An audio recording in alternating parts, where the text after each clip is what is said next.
आज की तैयारी हमारी कल की जीत होगी और कल की जीत सुनिश्चित करने के लिए हमें आज से अभी से कुछ रणनीति बनानी पड़ती है और वो रणनीति वो स्ट्रेटेजी बनाने से ज़्यादा ज़रूरी है उस रणनीति को बराबर कंटिन्यू निरंतर जो है हम उसको फॉलो करते रहें,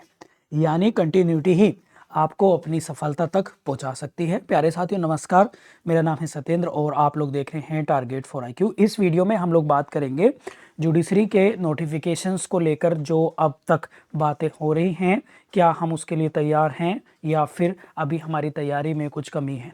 प्यारे साथियों, जनरली आप में से बहुत बच्चों ने जो पेपर दे चुके हैं ये ज़रूर महसूस किया होगा कि जब कभी एग्ज़ाम होता है तो दिमाग में कुछ थॉट्स ये आते हैं कुछ इस तरह का कि यार अभी कुछ और समय मिल जाता, कुछ और थोड़ा सा समय मिल जाए, 4 दिन मिल जाए बस मेरा सिलेबस कंप्लीट हो जाएगा, 8 दिन मिल जाए बस मेरा सिलेबस कंप्लीट हो जाएगा, काश 1 महीना पेपर पोस्टपोन्ड हो जाए, काश परीक्षा रद्द हो गई फिर अगले महीने आ जाए। इस तरह के कुछ दिमाग में थॉट्स आते हैं कि काश मैं और पढ़ लेता तो कितना बेहतर रहता।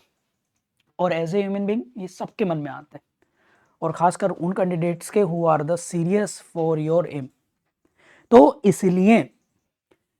मैं ये वीडियो जो आप लोगों के लिए बना रहा हूँ, ये बात जो आपको बता रहा हूँ, सिर्फ और सिर्फ आपको रियलाइज कराने के लिए कि अभी आप बिल्कुल भी इग्नोर मत करिए अपने आप को, और क्योंकि नहीं तो बाद में आपको पछतावा ही होगा और उस पछतावे से बचने के लिए आपको अपनी रणनीति, अपनी स्ट्रेटेजी बेहतर बनानी है। देखिए बहुत सारे बच्चे जनरली क्या करते हैं, मोटिवेट होकर 2-3 दिन तक पढ़ेंगे, ज़्यादा पढ़ेंगे, अपनी एफिशिएंसी से भी ज़्यादा पढ़ेंगे और उसके बाद में कंटिन्यूटी ब्रेक हो जाती है और उसका क्या होता है कि फिर हमारी हैबिट में आ जाता है कि हम किसी काम को कंटिन्यू नहीं कर पाते। और ये ज़रूरी नहीं कि मैं पढ़ाई के लिए बात कर रहा हूँ, बहुत आप में से बहुत सारे बच्चे ऐसे होंगे जो पहले जिम जिम गए या फिर कोई सुबह वॉक वॉक करता है, जॉगिंग पे जाता है या फिर कोई एक्टिविटी करता है तो फिर 8-10 दिन तक कंटिन्यू रहती है और फिर बाद में ब्रेक कर देते हैं और इसका इम्पैक्ट हमारे सारे कामकाज पर पड़ता है। सारे कामकाज मतलब आपकी स्टडी पर भी, आपके स्टडी प्लान पर भी, आपके सपनों पर, आपके ड्रीम पर भी इसका प्रभाव जो है देखने के लिए मिलेगा। मैं आप लोगों को जुडिशरी एग्जाम के कॉन्टेस्ट से बस इतना कहना चाहता हूं कि आप जितने भी आपका सिलेबस है, चाहे आप बिहार जुडिशरी दे रहे हैं, यूपी जुडिशरी दे रहे हैं, उत्तराखंड दे रहे हैं, मध्य प्रदेश दे रहे हैं, छत्तीसगढ़ दे रहे हैं, राजस्थान दे रहे हैं, दिल्ली दे रहे हैं, या कोई भी एग्ज़ाम आप जुडिशरी का दे रहे हैं या कोई भी एग्ज़ाम दे रहे हैं, तो सबसे पहले आप डिटेल में सिलेबस को एनालिसिस करिए और सिलेबस को आप अपने जो आपकी सीट है उसके सामने दीवार पर चिपका लीजिए, अपने सामने रखिए ताकि आप रियलाइज़ करते रहें कि सिलेबस में क्या-क्या चीज़ें हम लोग पढ़ रहे हैं, क्या छूट रहा है, क्या हमें छोड़ना है और क्या हमें पढ़ना है। जब तक आपको आपके टिप्स पर सिलेबस नहीं होगा, तब तक आपको पता ही नहीं होगा कि हमें क्या पढ़ना है और क्या नहीं पढ़ना है। तो सबसे पहले सिलेबस आपके सामने होना चाहिए। अब मैं इसमें बात करूँगा यूपी जुडिशरी और बिहार जुडिशरी को थोड़ा-सा ध्यान में रख के, स्पेशली यूपी जुडिशरी जो अपकमिंग नोटिफिकेशन है।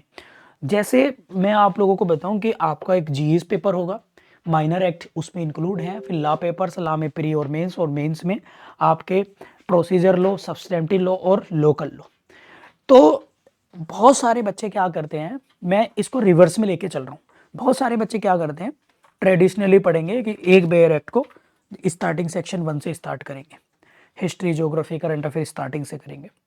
अभी क्या है कि आप जैसे पढ़ रहे हैं पढ़िए, बट एटलीस्ट उन टॉपिक्स, उन सब्जेक्ट को आप अच्छे से तैयार कर लीजिए। जैसे एक एग्जाम्पल के तौर पे मैं आपको बताना चाहूँगा कि most of the students major act में लगे हैं, खासकर जैसे पहले आईपीसी सीआरपीसी एविडेंस पढ़ते थे,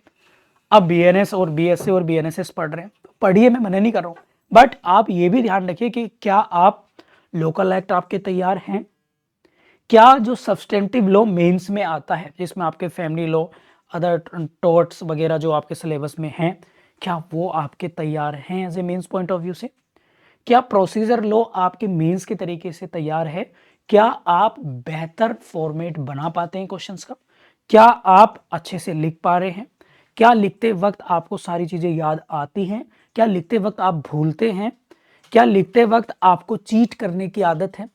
ऐसी चीजों पे आपको काम करना है। तो सबसे पहले आप इन पर फोकस करिए मेंस के, because this is the backbone for every judiciary exam. तो सबसे पहले आपको मेंस को अच्छे से करना है और जैसे लोकल एक्ट को आप अच्छे से अभी कंप्लीट करके धर लेंगे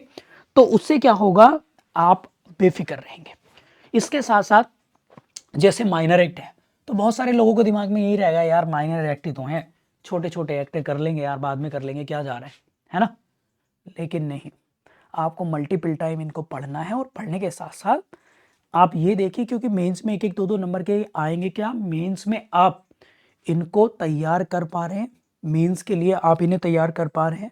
मेंस के लिए लिख पा रहे हैं, नहीं लिख पा रहे, तो उसके, क्योंकि इनका काफ़ी वेटेज है भाई, 75 मार्क्स के आए थे लास्ट ईयर में। और उसके साथ साथ आप देखिए जीएस में, कि भाई जीएस में आप कौन कौन से सब्जेक्ट हैं जो आपको सबसे ज़्यादा बुरा लगता है पढ़ते हुए। जैसे बहुत सारे स्टूडेंट्स को यार जनरल साइंस बड़ी बकवास लगती है, यार इकोनॉमिक्स बहुत बुरी लग रही है, बट भाई मजबूरी है, एक एक नंबर इंपॉर्टेंट है, जज बनना है तो भाई करना तो पड़ेगा। यानी जो चीज़ खराब लग रही है, जिसमें इंटरेस्ट नहीं है, उसमें इंटरेस्ट बनाना पड़ेगा, तो आपको उसके साथ कुछ ना कुछ करना पड़ेगा। और सबसे ज़्यादा आपको दूसरों से नहीं लड़ना है, अपने आप से, खुद से लड़ना है आपको, यानी अपने आप में ऐसे नेगेटिव थॉट से आपको लड़ना है। अब जैसे बहुत बच्चों से मैं बताऊं आपके, कि भाई आपके यहाँ पर प्लेंट एंड WS एंड आपका जजमेंट राइटिंग आती है बच्चों, है ना, लास्ट ईयर भी आती है, और ये CPC के पेपर में, प्रोसीजर लो में आप लोगों को देखने के लिए मिलेगा। और अगला आई थिंक 40 नंबर का आता है। तो क्या जुडिशरी एग्जाम देने जा रहे हो यूपी के कॉन्टेस्ट में, आप लोग इसकी प्रैक्टिस करते हैं, आपके ये तैयार है, आपने घर पर लिख के देखा इसको या नहीं, तो ये इस तरह के टॉपिक्स हैं जहाँ से आप नंबर जो है कलेक्ट कर सकते हैं।